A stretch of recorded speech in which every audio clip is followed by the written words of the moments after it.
Welcome to Stories of Slavery. I'm confident that William Robinson's story, which we're about to share, will deeply move you. Find a comfortable spot, take a moment of stillness, and give me your full attention. Before we go any further, please subscribe to our channel and drop a comment letting us know where you're listening from today. Your engagement keeps these important narratives alive. Let's begin. That March morning in 1879, William Robinson walked behind his mother through Thornfield Plantation's cotton fields as dawn was just breaking. At 12 years old, he went barefoot, dressed in trousers covered in patches and a shirt mended repeatedly until its original material had nearly disappeared. The morning dew soaked straight through his clothing, and the breeze carried scents of wet ground mixed with wildflowers blooming along the property boundaries. Harvest day meant Thursdays brought nervous overseers, while black workers stayed silent with downward gazes. Sarah Robinson, William's mother, navigated the rows with practiced efficiency, despite being worn out completely. Though only 32, she appeared decades older. Her hands were rough with calluses, her back permanently stooped from hauling impossible weights over the years, her eyes constantly scanning for threats. The single principle she'd drilled into her son had preserved them both thus far. Never meet white people's eyes. Never speak in response. Never show emotion. Simply endure. But that particular morning, endurance would require something unprecedented. Thomas Thornfield Jr. had been consuming alcohol since the prior evening. Word had spread throughout the plantation. The whiskey odor announced his presence from 30 feet away, and his eyes appeared bloodshot and frantic when he exited the main residence shortly after sunrise.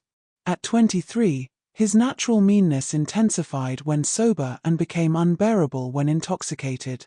He'd spent the night dwelling on grievances, some legitimate and others imagined entirely. Spotting Sarah Robinson working her section, his liquor-affected mind concluded she was proceeding at an inadequate pace, pausing excessively, and failing to display proper respect toward her superiors. His voice tore through the peaceful morning like a lash striking flesh.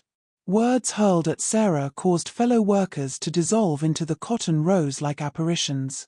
William observed his mother's expression freeze into emptiness, witnessed her body adopt that dreadful stance of submission indicating imminent danger. Thomas Jr.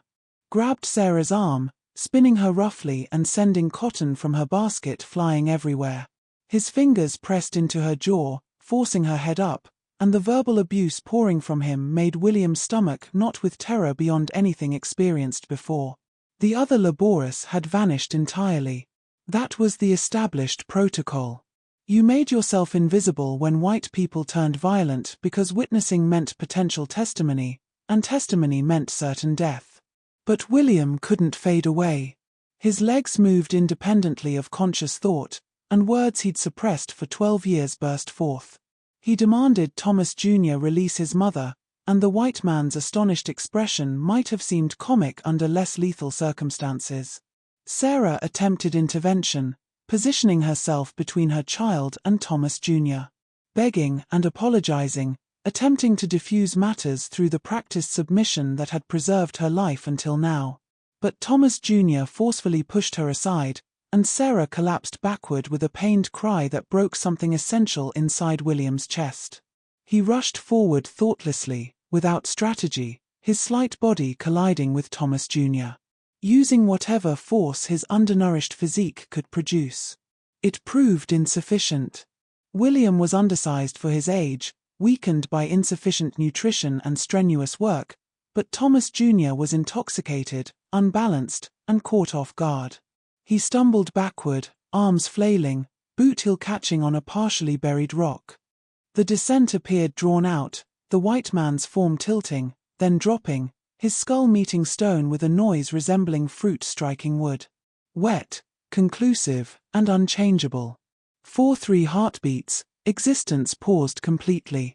Thomas Thornfield Jr. remained motionless on the ground, blood collecting beneath his head and seeping into South Carolina's earth like an accusation.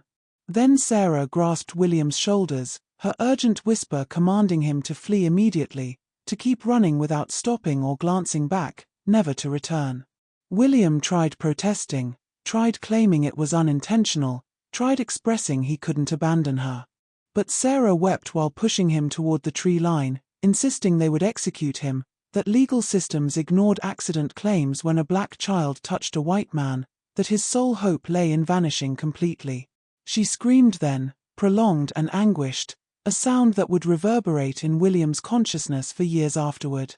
She screamed to mask his retreating footsteps, screamed to grant him precious moments, screamed because her child was departing and she would never see him again. William dashed into the woods without looking behind him. And behind him, his mother's anguish saturated the dawn atmosphere like smoke. The wilderness absorbed him entirely.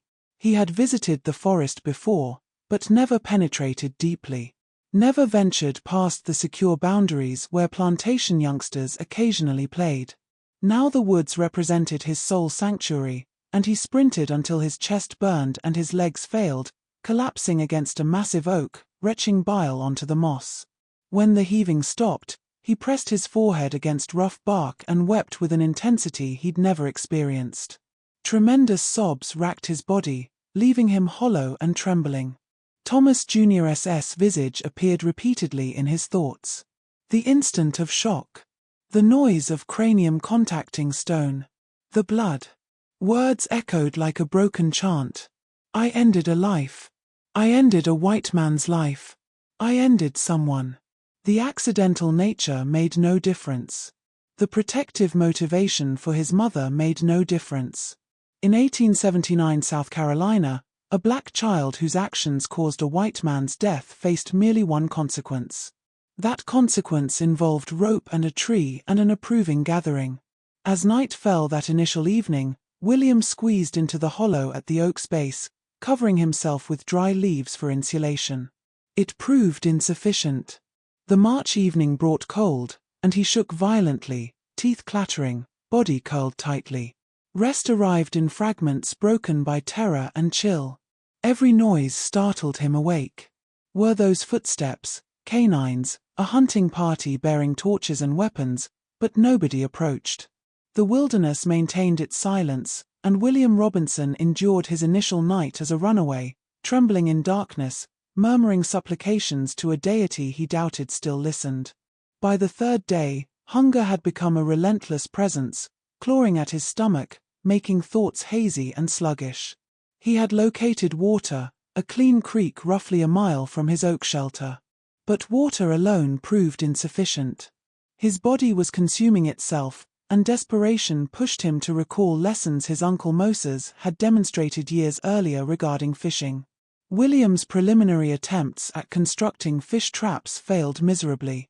But by the third day, he'd assembled something functional, positioned it in a narrow stream section, and waited with the patience of someone possessing no alternatives. The single small fish discovered in his trap that evening measured barely palm length, yet it lived, and it represented sustenance. His hand trembled grasping it, sensing its pulse against his skin, feeling the awful weight of extinguishing another existence, even as hunger raged within him. He dispatched it swiftly using a rock to its head, weeping while doing so. That night he created flame independently for the first time. 3 hours of striking stones together until sparks finally caught in dry grass and pine needles left his hands raw and bleeding before flames grew sufficiently to feed with twigs and branches. The fish emerged charred externally and undercooked internally, representing the most delicious thing he'd ever consumed. William ate gradually between sobs, whispering gratitude toward the fire, the fish, God, whatever force had sustained him for 3 days. He was discovering that endurance demanded killing, that staying alive meant taking existence, and the parallel to what he'd done to Thomas Jr. wasn't lost on him. Perhaps he was now a killer. Perhaps that's what the wilderness was transforming him into. Days merged indistinguishably as William mastered his new environment's language. Bird calls signaling approaching dawn. Distinguishing between wind-stirring leaves and creatures moving through undergrowth. Which vegetation provided nutrition and which would prove fatal. He learned that second lesson painfully, spending an entire day vomiting and feverish from consuming incorrect berries, certain he would expire alone. But he survived. Now he recognized wild onions, cattail roots, dandelion greens, and wood sorrel. He relocated his camp frequently, some instinct warning against predictable patterns, despite hearing no pursuit sounds. His hands developed calluses over blisters from fire-making, trap-weaving, and climbing trees for bird eggs. His bare feet toughened until he could traverse pine needles and rough bark without discomfort. He was transforming into something different, something feral, something belonging more to the wilderness than to the human society he'd escaped. Nights found him alone in whatever shelter he'd constructed, speaking to his mother. He described the fish caught, the deer observed, his developing survival skills. And always, perpetually, he apologized. The remorse occupied his chest like an immovable stone, never dissolving, never lightening, never granting peace. He had killed a man, and even here in the wild, that reality colored every action. Catching fish prompted thoughts of ending Thomas Jr.'s existence. Building fires made him envision flames consuming a warning cross in his mother's yard. Sleeping brought dreams of ropes and trees and crowds. The wilderness served as both prison and refuge. He lived, yet solitude accompanied his guilt. Some days he couldn't determine which seemed worse, perishing on Thornfield property or surviving here with nothing except his own reflections for company.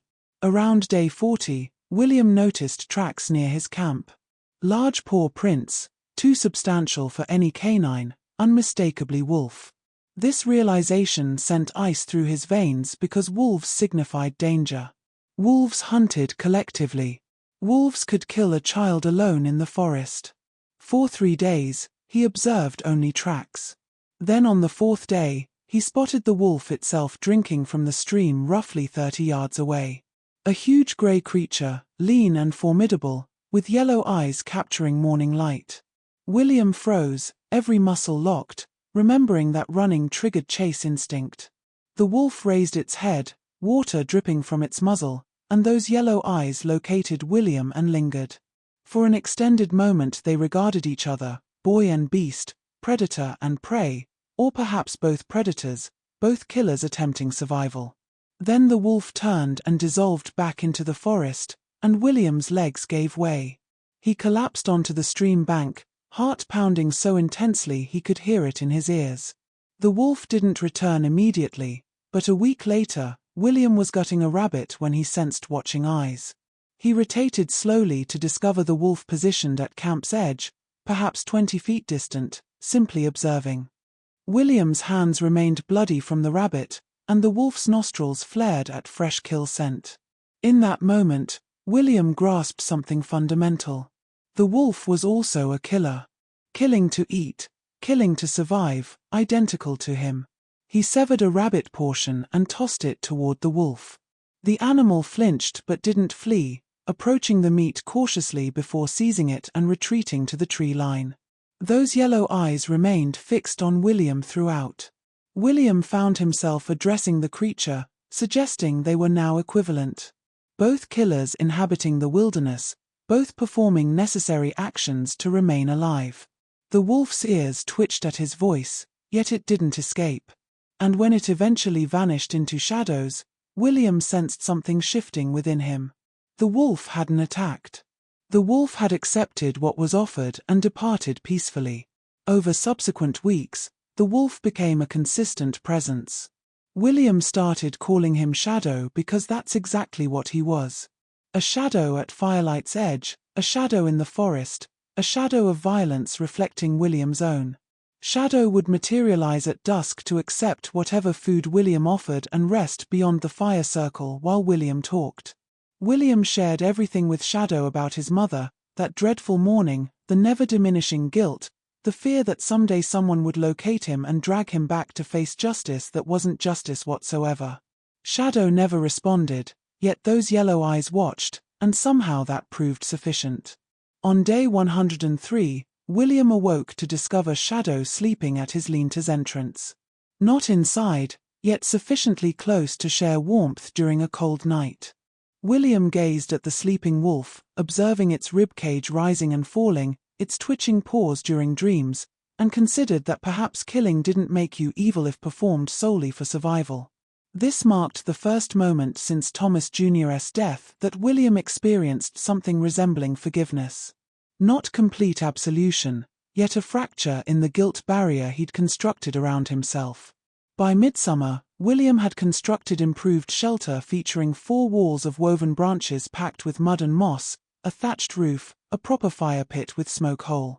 Inside he stored his possessions: fire-starting stones, fish traps, a bone knife carved from deer leg, a wooden bowl burned and shaped from oak, useful plants hanging from rafters to dry. He began marking time on the wall, 1 line representing each day, organized in groups of 7. The lines accumulated steadily, a physical record of endurance, a countdown toward something he couldn't quite identify. Shadow delivered a rabbit on day 201, dropping the fresh kill at William's feet with an expression appearing almost proud. William stared at the gift, throat tightening, because it signified something profound. This wild creature, this predator, this killer had decided William deserved feeding. They constituted a pack now, both isolated, both performing necessary actions, both surviving against probability. They dined together that evening beside the fire. And for the initial time since that dreadful morning, William didn't feel completely isolated. Autumn arrived with shifting colors and genuine cold, making those initial March nights seem mild comparatively. Frost-coated leaves. Streams turned ice-cold. Animals entered hibernation or migrated. William adapted by weaving a rough cloak from plant fibers and rabbit fur stitched with sinew, lining his shelter with dried grass and leaves for insulation, stockpiling massive firewood quantities. Food grew scarce. Fish became sluggish. Plants had died back. Birds had flown south. Shadow vanished for 3 weeks, and William spent those weeks in constant anxiety, wondering if the wolf had died or departed for superior hunting grounds, or simply decided William wasn't worth visiting anymore. When Shadow returned. On day 308, thinner and limping on one front paw, William actually wept. He prepared dried fish he'd been saving and placed it out, watching the wolf eat ravenously before collapsing near the fire. For the first time ever, Shadow permitted William to approach closely enough to examine the injured paw. A thorn was embedded deeply in the pad, and William used his bone knife, heated in fire to sterilize it, to carefully extract the thorn. Shadow whimpered, yet didn't snap, didn't pull away, simply endured. Afterwards, William wrapped the paw with soft moss and cloth torn from his own shirt, and Shadow licked William's hand once, a quick brush of rough tongue against skin. In 5 months of interaction, Shadow had never deliberately touched him. This represented trust. This represented pack. William carved the 365th line into his shelter wall and sat back, staring at the complete year. 365 days since he'd pushed Thomas Thornfield Jr., since he'd heard that terrible sound, since his mother had commanded him to run. 1 year of surviving alone, of learning to fish and hunt and trap, of learning which plants healed and which killed, of learning to create fire and shelter and tools, of learning to coexist with guilt that never quite faded. 1 year with Shadow, the wolf who had remained through winter's worst, hunting when William couldn't, sharing kills, sharing warmth during the coldest nights. Shadow sat beside him now, sufficiently close that William could feel warmth radiating from grey fur. William closed his eyes and attempted to visualize his mother's features, yet details were fading. Her eyes' exact shade, her laugh sound, her hands' movements while working. The realization that he was forgetting her brought fresh tears. Yet he couldn't risk returning to check on her. Returning meant hanging. And if they hanged him, who benefited from that? His mother had instructed him to live, to run and live. So that's precisely what he was doing. He reached out slowly and placed his hand on Shadow's head, fingers tangling in coarse fur. Shadow didn't withdraw, and they sat together silently as the sun descended. Boy and wolf, survivors both, watching the forest darken around them. Tomorrow would bring day 366, commencing year 2. William Robinson had survived 1 year. He had 635 additional days remaining before reaching 1,000. The second winter proved more challenging than the first, with extended cold periods, deeper snow, scarcer game. William lost weight he couldn't afford during weeks when fish traps froze solid and snares caught nothing. Yet he survived. And when snow melted and initial green shoots pushed through forest floor, William experienced something absent for months. Hope. He was 14 now, though he'd lost track of his actual birthday. Taller than previously, lean and hardened from constant physical demands, hands completely calloused, feet tough as leather. His hair had grown long and wild, hanging past his shoulders in matted locks. He resembled a wild thing. He felt like one. Shadow had transformed also, grown into a massive adult wolf with thick coat and powerful build. The animal still hunted alone, sometimes vanishing for days, yet always returned to William's camp, to the fire, to the food they shared. On day 450, William reached a decision. He needed to explore beyond his familiar territory, to discover what lay further west, away from the plantation, deeper into wild country. Perhaps superior hunting grounds existed. Perhaps other people existed, not Thornfield people, but strangers unaware of his history. Perhaps a town existed where he could restart, claim orphan status, locate work. Yet fear gripped him. Fear of people, fear of unanswerable questions, fear that guilt was inscribed across his face in characters everyone could read. Nevertheless, he couldn't remain in the forest indefinitely. He explained his plan to Shadow, and they headed westward together. William navigated by sun and stars, interpreting the landscape as his ancestors must have interpreted African savanna centuries earlier. He moved confidently now. No longer the terrified child stumbling through undergrowth. The forest transformed as they traveled. Less pine, more hardwood, different birds and plants.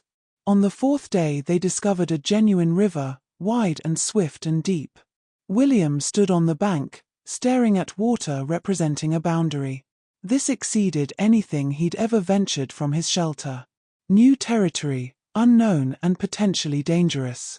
Shadow sniffed the air and began following the riverbank south. Thus William followed, trusting the wolf's instincts. After hours of walking, William detected cookfire smoke. His heart accelerated as they crept forward carefully until he spotted it through trees. A small cabin with chimney emitting smoke. A cleared area with garden plot and chicken coop. Someone inhabited this place. An elderly white-haired man emerged from the cabin, moving slowly as he scattered feed for chickens.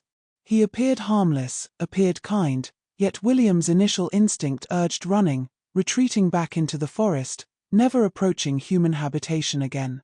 He forced himself to watch instead, to observe, to wonder whether perhaps he could speak with this old man and request assistance. Yet what would he say? How could he explain? He couldn't, so he retreated slowly, careful not to snap branches, Shadow following silent as moonlight.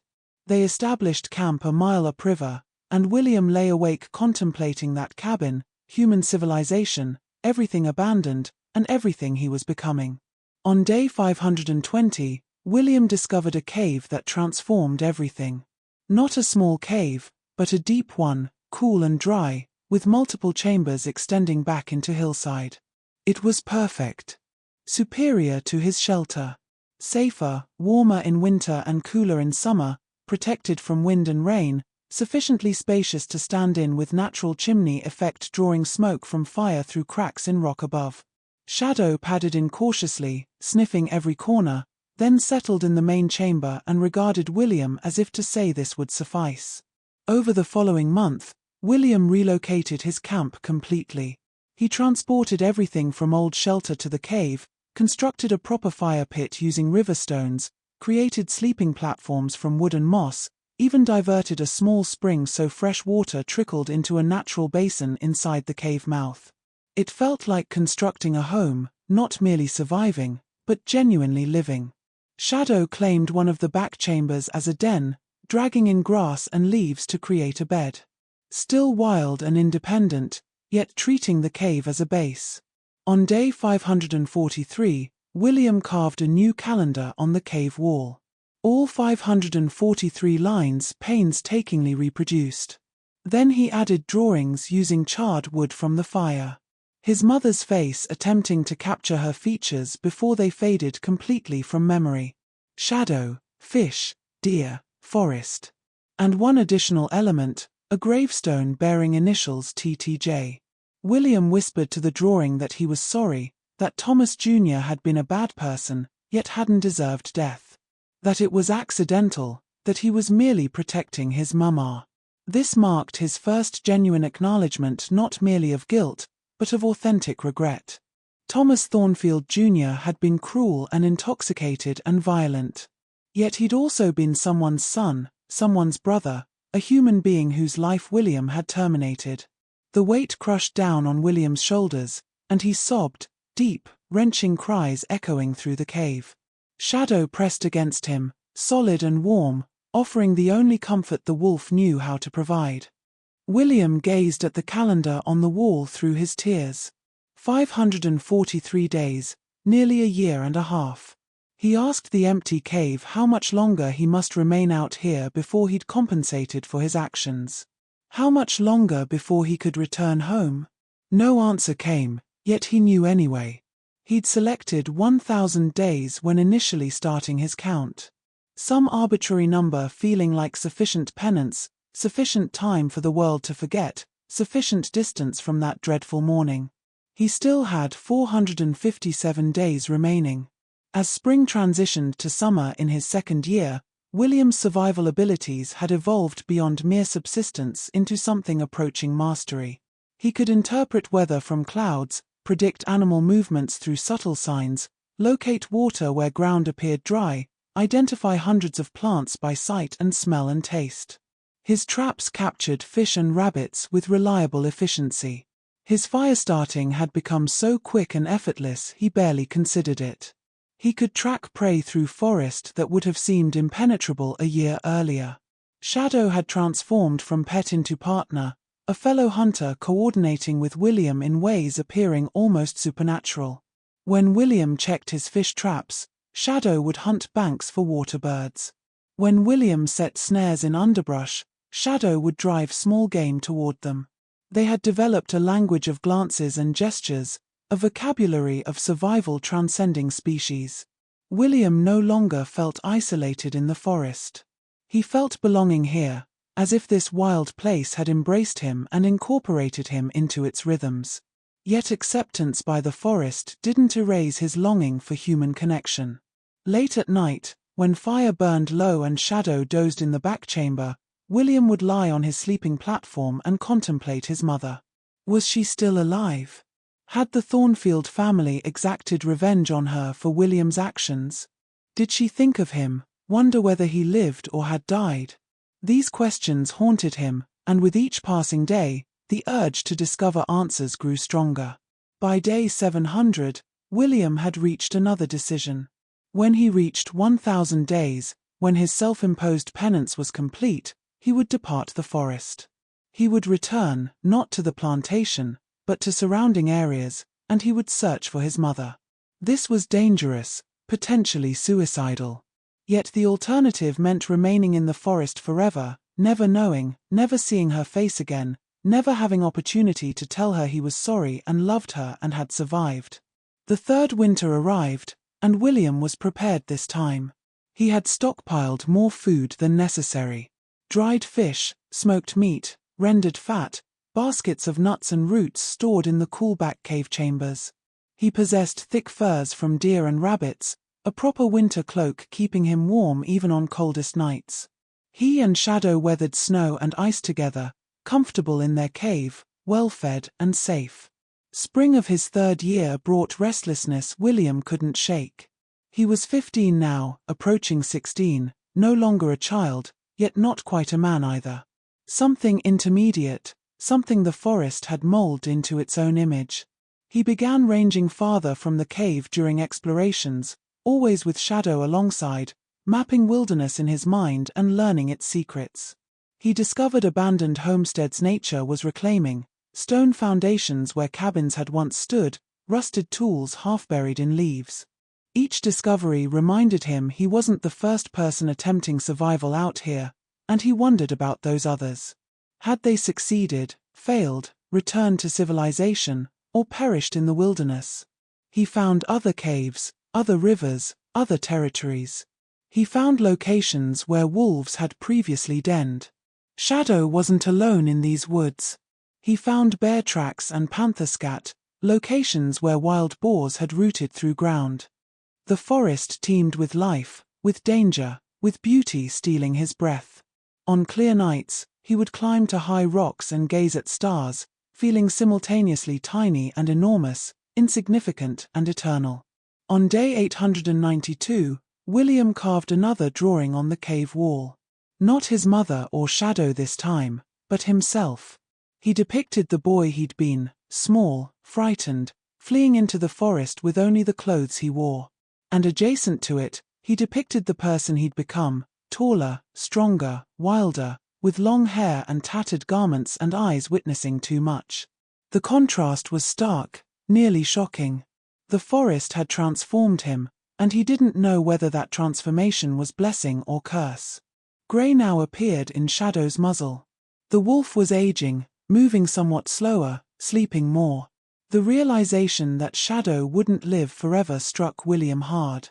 This wolf had preserved his life in ways extending beyond physical survival. Shadow had provided companionship when loneliness threatened to destroy him, had demonstrated that killers could still possess goodness, had shown him that loyalty and love could exist even in the wild. When Shadow departed, William would be genuinely alone again. This thought was unbearable. Yet it also clarified something essential. Life was brief. His mother's life, Shadow's life, his own life, all temporary, all fragile. He couldn't waste years hiding in the forest when opportunity existed to see his mother again. The penance he'd imposed was arbitrary anyway. 1,000 days didn't erase his actions.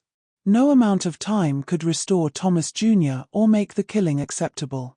All he could do was live the best life possible with the guilt he carried, and that meant reconnecting with the person who mattered most. As day 1000 approached, William began preparing for departure. He couldn't carry much. Travel would be on foot through unfamiliar territory toward a destination he could only hope to locate. He constructed a pack from deer hide, filled it with dried food, fire-starting materials, and his bone knife. He reached a decision about Shadow also. The wolf was too elderly for extended journey, too recognizable as dangerous. William would go alone. On the morning of day 999, William sat with Shadow outside the cave and explained his intentions. The wolf's yellow eyes watched him steadily, and William wondered how much the animal comprehended. He scratched Shadow behind ears, feeling the coarseness of aging fur, the knobs of bone beneath skin once covered with more muscle. That night, William couldn't sleep. He lay on his sleeping platform, listening to Shadow's breathing from the back chamber, contemplating everything occurring since that dreadful morning. He had survived 1,000 days in the wilderness. He had learned to hunt, fish, and, he had learned to create fire, shelter, and tools. He had learned to coexist with guilt, loneliness, and fear. He had befriended a wolf, discovered peace in solitude, and found strength he didn't know he possessed. Yet he had also paid a price. He had lost 3 years of his life. He had missed seeing his mother, missed knowing her safety, missed participating in the human world. He had become something wild and strange, something not quite fitting civilization anymore. When he departed this cave tomorrow, he would be stepping into a world that had progressed without him. A world where he was either forgotten or still wanted for murder. On the morning of day 1000, William Robinson carved the final line on his cave wall. 1,000 lines arranged in groups of 7 covering a substantial rock section. 3 years, 1,000 days. His penance was complete. He packed his deer hide bag, checked supplies one final time, and turned to Shadow. The wolf sat at cave entrance, watching him with those ancient yellow eyes. William knelt and wrapped his arms around Shadow's neck, burying his face in grey fur, breathing in the wild animal scent. When he finally released and stood, tears were streaming down his face. Shadow whined softly, a sound William had rarely heard from the normally stoic wolf. William couldn't speak. Words couldn't express this farewell, couldn't convey what Shadow had meant. He simply touched the wolf's head one final time, then turned and walked away from the cave without looking back. He walked east toward the rising sun, toward Jasper County, toward his mother.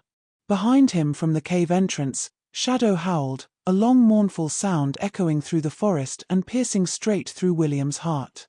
He didn't turn around. Turning around would destroy him completely. Instead, he kept walking, kept advancing, kept placing one foot before the other, carrying 3 years of survival, guilt, loneliness, and hope with every step. The forest that had been his prison and sanctuary gradually thinned around him. Dense wilderness yielded to lighter woods, then scattered trees, then the edge of farmland. William stood at the tree line, gazing out at cultivated fields and distant structures, at the human world he'd abandoned. He bore no resemblance to the child who had fled into the forest. His hair was wild and long. His clothing consisted of animal hides and tattered cloth. His face was weathered and scarred. His eyes held shadows absent before. He took a deep breath and stepped from the forest into open land. The sun felt different here, hotter and more exposed. The air smelled different, less green, more dust and smoke. He felt simultaneously vulnerable and invisible. Certain everyone would notice him, and equally certain no one would recognize the wild creature he'd become. As the child who killed Thomas Thornfield Jr. 3 years earlier, William walked through empty fields toward the first signs of habitation. He would be careful, would avoid the main plantation, would question people appearing safe. He would locate his mother. He had survived 1,000 days in the wilderness for this moment. For opportunity to see her face again, to tell her he lived, to seek her forgiveness, even though she'd granted it 3 years ago when commanding him to run. The journey was merely beginning. Day 1001 stretched ahead, unknown and terrifying and filled with possibility. William Robinson, who had been a child entering the forest and was something entirely different now, walked toward his uncertain future with heart pounding and mother's name on his lips. Whatever followed, whatever dangers or joys or sorrows awaited, he would face them as the forest had taught him, with courage and adaptability and will to survive regardless of what the world threw at him. His penance was complete. Now commenced the remainder of his life. William moved through civilization's edges like a ghost, staying to tree lines and abandoned paths, watching from distances ensuring safety. The initial farmhouse he approached belonged to an elderly black couple working a small tobacco plot at their property's edge. He waited until evening when the man had entered and only the woman remained, hanging laundry in fading light. Something about her reminded him of his mother. Her movement patterns, the careful efficiency of her hands, the weariness in her shoulders. He emerged from shadows and she spotted him immediately, her body going rigid with fear. William raised his hands slowly, palms outward, attempting to appear harmless, even knowing his appearance. A wild thing with matted hair and animal skins, barely human anymore. The woman's hand moved toward the laundry basket where William could see a knife handle. He spoke quickly, his voice rough from years of disuse except for talking to Shadow, asking whether she knew Sarah Robinson from Thornfield Plantation. The woman's expression shifted from fear to something more complex, suspicion mixed with pity mixed with recognition. She inquired why he wanted to know, and William told the truth, or part of it. He explained Sarah was his mother, that he'd been gone extensively, that he needed to locate her. The woman studied him extensively, her eyes absorbing every appearance detail, perhaps attempting to reconcile this wild creature with memory of a plantation child from 3 years earlier. Finally, she informed him that Sarah Robinson no longer worked at Thornfield. Following the incident with the Thornfield boy, and here the woman's voice became careful, neutral, revealing nothing of her own opinions, Sarah had been dispatched elsewhere. The Thornfield family hadn't wanted her present, hadn't wanted reminders. Some claimed she'd been sold to another plantation further south. Others suggested she'd escaped. Still others whispered that Old Man Thornfield had provided papers and instructed her to disappear before his son's associates decided on revenge. William's heart clenched at the uncertainty. His mother could be anywhere, could be enslaved or free, alive or dead. He inquired whether the woman knew anything else, anything whatsoever. Yet she shook her head and instructed him to depart before her husband emerged and spotted him. She explained it wasn't safe for him here, that people still remembered Thomas Jr.'s fate, that men existed who would eagerly collect reward for information about the child who killed him. William thanked her and melted back into darkness, carrying his first genuine information in 3 years, and the crushing weight of not knowing his mother's location. Over following days, William carefully navigated countryside surrounding Jasper County, remaining hidden during daylight hours and moving at night, approaching isolated houses and asking careful questions of anyone willing to speak. Most people feared him. Some threatened him. A few showed pity and provided food scraps or information. He learned that Thornfield Plantation had suffered in years following Thomas Jr.'s death.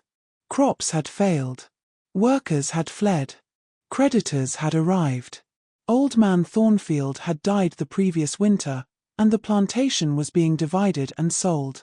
The great house stood empty, windows broken, weeds growing through porch boards. He learned that following the incident, after William had vanished into the forest, a search party had formed.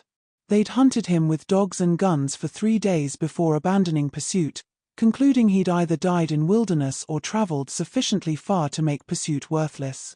They'd questioned Sarah Robinson extensively, yet she'd sworn ignorance of his destination, that he'd simply run without her seeing direction. Some men had wanted to punish her regardless, yet Old Man Thornfield had intervened. Perhaps from guilt, perhaps from grief, perhaps merely from exhaustion. He'd provided Sarah her freedom papers and sufficient money to leave the county. That much seemed certain. What remained uncertain was her destination. William located a preacher who had served the black community around Thornfield, an ancient man living in a tiny cabin and surviving on charity from former slaves remembering his kindness. The preacher's eyesight was failing, yet he remembered Sarah Robinson clearly. He informed William that Sarah had visited him before departing, requesting prayers for her son, requesting candles lit and remembrance for a child possibly dead, yet whom she hoped lived somewhere. She told the preacher she was heading west toward Columbia, where a sister had purchased her own freedom years earlier. The preacher provided a name, Esther Clark, and an approximate location, a neighborhood on Columbia's outskirts where free black folks had established a small community.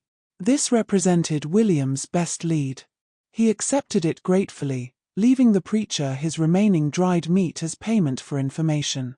Columbia lay 40 miles distant. A journey requiring days on foot through unfamiliar territory. Yet he'd survived 1,000 days in wilderness. He could survive a 40-mile walk. The journey proved harder than anticipated. The forest had strengthened him, yet hadn't prepared him for traveling through farmland and small towns where people could observe him. He had to steal clothing from a washing line because his animal skins attracted excessive attention. The stolen shirt and trousers were undersized and ill-fitting, yet made him appear more human, less like something crawled from woods. He stole food also, taking what he could from gardens and smokehouses. Hating himself for the theft, yet unable to survive otherwise. He possessed no money, no legal existence, nothing except determination to locate his mother. He slept in barns and under bridges, always moving before dawn, always aware of being a fugitive in a land where justice was swift and brutal for people resembling him. Twice he narrowly avoided slave catchers patrolling roads and checking travelers. Once he concealed himself in a cornfield for an entire day while a search party passed seeking runaways. The experience viscerally reminded him that he remained wanted, remained hunted, remained merely one unlucky encounter from a noose. Columbia exceeded any town William had ever witnessed. Streets were crowded and loud, filled with people, horses, wagons, filled with commerce and chaos. William felt overwhelmed by noise, smells, and sheer human density packed into one location. After 3 years in forest with only shadow for company, humanity's concentration was nearly unbearable. He kept to city edges, asking careful questions, following directions toward the neighborhood the preacher had described. The free black community occupied a collection of small houses and cabins constructed on land nobody else desired. Too swampy, too distant from main roads, too close to the river flooding every spring. Yet it was theirs, or at least they occupied it without interference, making it valuable beyond measure. William walked through the neighborhood at dusk, examining faces, searching for any sign of his mother or this aunt he'd never encountered. An elderly woman sitting on a porch called out, inquiring his business. William explained he sought Esther Clark, and the woman's expression shifted to something wary. She asked why, and William explained it was family matter, that he'd traveled extensively, that it was important. The woman studied him with shrewd eyes, perceiving more than William felt comfortable revealing. Then she pointed toward a cabin at Rose End, small yet well-maintained, with flowers growing in boxes beneath windows. William's heart hammered during approach. He knocked softly, not trusting his voice, uncertain what to say when someone answered. The door opened, revealing a woman in her 40s, tall and strong, with features reminding William of his mother. She regarded him with confusion initially, then growing recognition, then something resembling shock. She spoke his name as a question. William, and he nodded, unable.